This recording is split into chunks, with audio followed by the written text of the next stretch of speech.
What's up, guys? Early Stoppage MMA here, and today we're going to be doing a quick recap of the UFC 320 card that just wrapped up last night.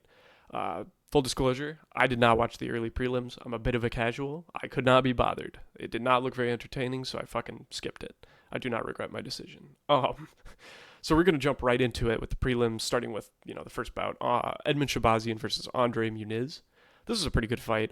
Edmund Shabazian showed quite a bit of promise in this fight, or quite a bit of talent, I should say, I guess, with Andre Muniz doing some things that were giving Edmund Shabazian a bit of trouble. But for the most part, this was Edmund Shabazian's show to kind of run. He did everything he needed to do, ultimately getting the knockout in the last few seconds of the first round.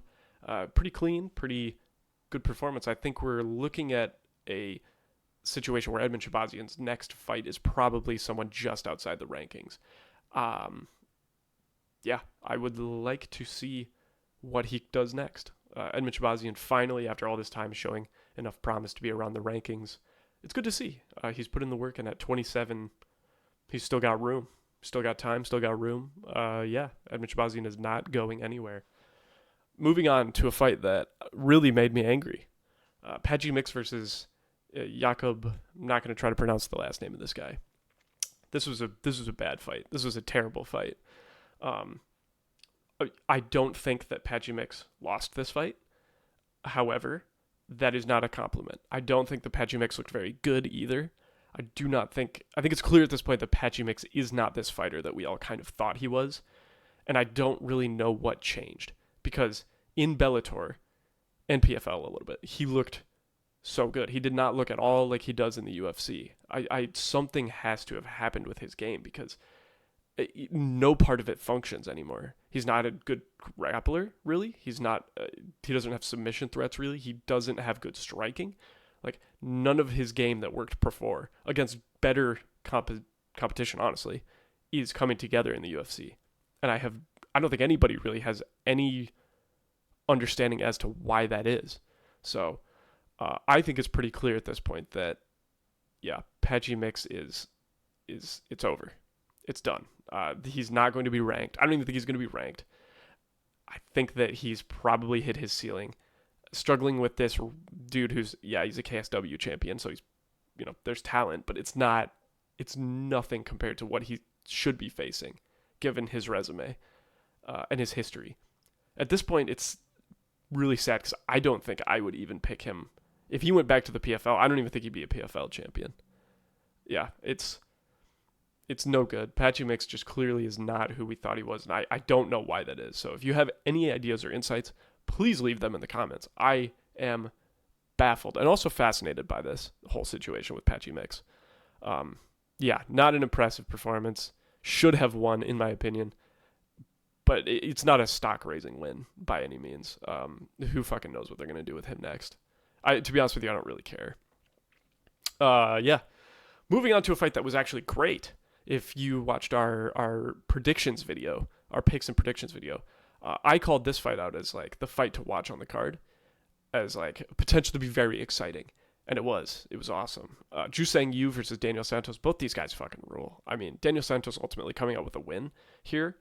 Mini Oliveira using his shoot box style to be aggressive, that Muay Thai kind of game to it. Just, it was great. Catching Yu Sang-ju, putting him out at the beginning of the second round, awesome. Jusang Yu, also great, exciting fighter. Very excited to see what he does next as well. His game is good. I mean, he's got good grappling defense. He's got good striking. He's accurate. He's quick. He's fluid. The showboating, I think, is great. I think it's hilarious. I think it adds a lot of personality to his division and to his style. His showboating really wasn't what got him in trouble either. It was more the fact that he just didn't keep his hands up, which I would like to see more. And not that he has to do it at range and all the time, because part of his style does depend on kind of being loose and like hands low, fluid. But, if someone's charging at you up against the fence, like, you should probably understand what's about to happen and that they're probably going to headhunt and throw something at you pretty heavy to the dome. And Jusang Yu just didn't put his hands up in time and got clipped, and that was it. That was the beginning of the end for him. So moving forward, I would like to see him do a little bit better about keeping those hands up. yeah. Finally, rounding off the prelims, we had Atiba Gauthier versus Tristan Viles. Yep, this isn't exactly how everyone thought it was going to go. Tristan Viles just kind of got pushed over like a kid on the playground. It just died, just fell down and boom, that was it. Just incapacitated. I don't think that this really says anything about Atiba Gauthier's game. I don't think it reveals anything. This is exactly what he should have done, what we thought he was going to do. So it's just kind of a waste of time, to be completely honest. Yeah, Atiba Gauthier is just going to have to fight again for us to learn anything about him. Excited, don't get me wrong. I'm excited to see what this guy does, but yeah, this doesn't say much, to be completely honest with you. Tristan Viles is not very good. I don't think, even though he did the UFC a favor and stepped in to fight Atiba Gauthier, that was not a performance that says, he's UFC material. Maybe they could throw him a bone and put him on the contender series, but I don't think he wins that. If anything, they probably put him up against like somebody who's clearly a regional killer that they want in the UFC, like a Bo Nickel or a Joe Pyfer back when they were on the contender series. Yeah. So then moving on from there, the main card. By the way, guys, I did horrible. My picks were terrible. I think I had the right ideas, and a lot of them almost came to fruition and went the way I thought they were going to. But ultimately, they completely fell apart. So, yeah, laugh at me, please. Opening up the main card on this was Abus Magomedov versus Joe Pyfer. I picked Abus Magomedov. He did exactly what I thought he was going to do in the first round, but I figured that would kind of carry over and keep going. Joe Pyfer was really struggling with the grappling in that first round, which is interesting, but ultimately came around and figured it out in the second round. So impressive performance, more impressive than the Kevin Gastelum one for sure. Joe Pyfer just got it figured out, man. Abus clearly didn't respect the power in the first round. Joe Pyfer's landing on the guard, but Abus is just kind of shaking it off and peppering him and making it work, mixing in the takedowns and whatnot. But Joe Pyfer, man, coming out, figuring it out, getting the back and securing a submission. Impressive stuff. What else can you say? Joe Pyfer at this point, I think, deserves a ranked opponent. A jump up somewhere. I'd say maybe Marvin Vittori or something.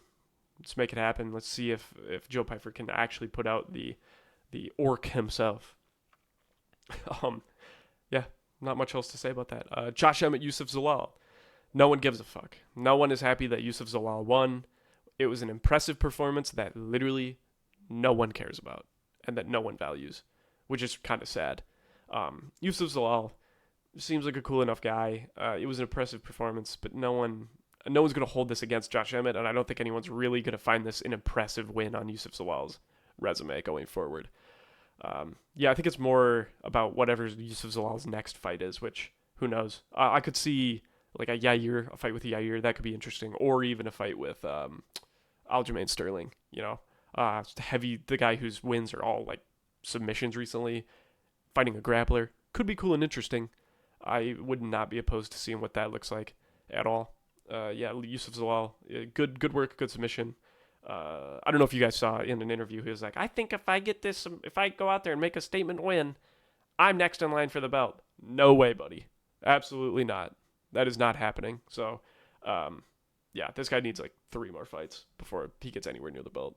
You can't be getting booed in an arena full of people with a dominant win.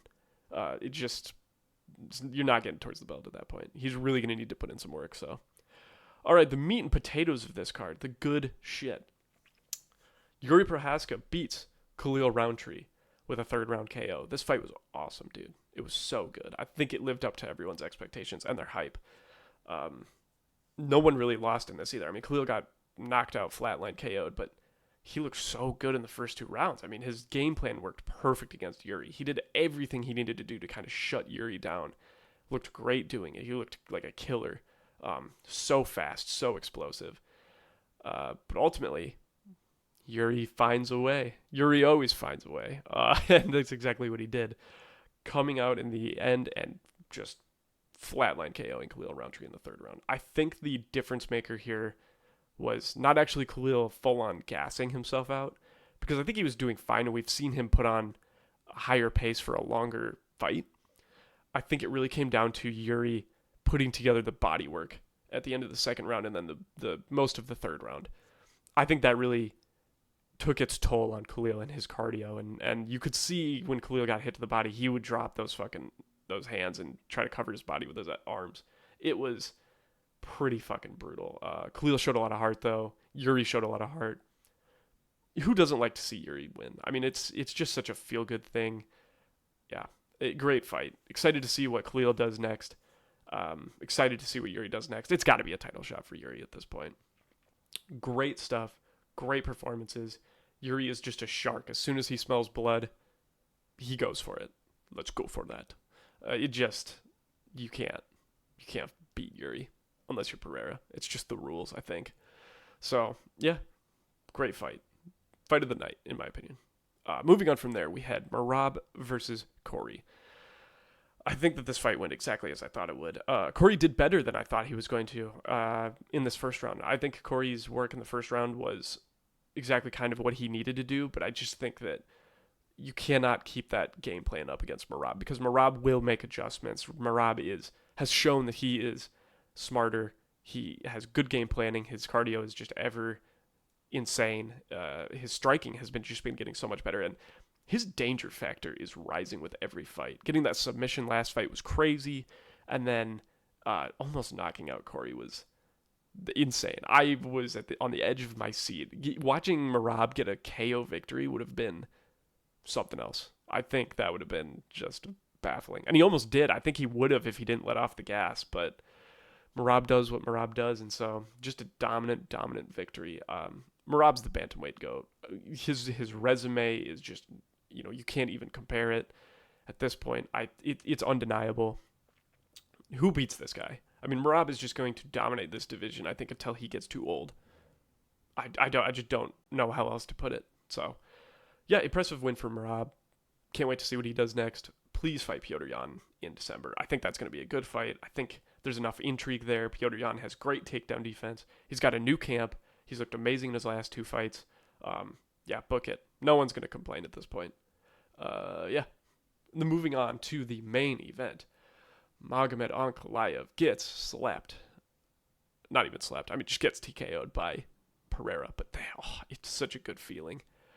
Magomed Ankalaev is gone. I was really fucking worried that we were just going to have to watch the light heavyweight division die and have Magomed as the champion where he fights once a year for 3 years before he finally moves up to heavyweight to just lose to Tom Aspinall. But that is not what happened. Alex Pereira, 38 years old, comes out looking faster, more explosive, and more aggressive than we've seen him pretty much ever. It was such a good performance. It was so dominant. I just, no notes. Magomed had nothing for him. Nothing was working. Pereira came out here, he wanted that belt back. I was worried about the age. I really was. I thought maybe Pereira was slowing down. I thought his age was catching up to him. Clearly not the case. He just worked Magomed into the ground. I think this was a good stoppage. A lot of people are saying early stoppage, but as Mr. Early Stoppage, I'm here to tell you, this was a good stoppage. There were so many unanswered strikes from Alex Pereira. Magomed was obviously hurt, shelling up, not doing anything to advance position, to get out of this situation. He was just shelled up. And Pereira's elbows were just brutal. I mean, if you look at it, while Magomed was kind of blocking with his hands up and his arms up in his guard, a lot of those elbows were just kind of slicing through. Coming straight down, those 12-6s were coming in between, hitting him in the head. And even the ones that were just hitting him on the arms were bouncing his fucking head off the canvas. So I think that this was a very warranted stoppage. Alex Pereira clearly had him dead to rights. He was on top of him. Pereira was not going, or Magomed Ankalaev was not going anywhere. Yeah. Pereira is one of the best athletes we've ever seen in the sport. Easily. I mean, probably the most accomplished, if we're being honest. Multiple sport world champion, multiple division in each of those sports. What else is there to say? Alex Pereira is on a fucking GOAT run. There is just no other way to put it. Incredible athlete. Incredible just legacy that we're seeing built before our eyes. Yeah. I'm going to try not to glaze him too much. I am not of the Poeton army, but respect where respect is fucking due, man. I mean, come on. I'll be very curious to see what's next. I kind of do think that Pereira, because he is older, I know I just said that he doesn't look his age, but the clock is ticking. I think that he should, at the most, fight Carlos Ulberg to just solidify his position, beat him, move up, and then fight Tom Aspinall and try to do the 3 champion thing, or 3 division championship. Because, I mean, yeah, the clock is ticking, and like now is the time. With how good he looks, I would want to see this version of Pereira dealing with Tom Aspinall. Yeah, great fights. This was a great card. Hopefully, in the future we get some cool matchups. Like I would love to see Magomed Ankalaev fight someone like Khalil. I don't really want to see Khalil fight down because I don't. I mean, he's clearly proven that he's on par with Yuri. Yeah. If some other decisions were made, Khalil probably would have walked away with the win. Who knows? It'd be an interesting matchup. So Pereira, hopefully it's someone like Ulberg if their UFC is actually going to Australia, which it sounds like it early next year. That would be great. Yeah, this was a great card. I hope everybody enjoyed it, and I want to thank everybody for watching. Keep an eye on the channel. We've got more cool stuff coming out. We've got some shorts in the works. We've got some fun videos in the works. Yeah, thanks for your support, everybody. Leave your picks in the comments below. Tell us how wrong we were and how goofy we were with our decisions, with our descriptions, with our picks. Yeah. Thanks for watching, everybody. Shama.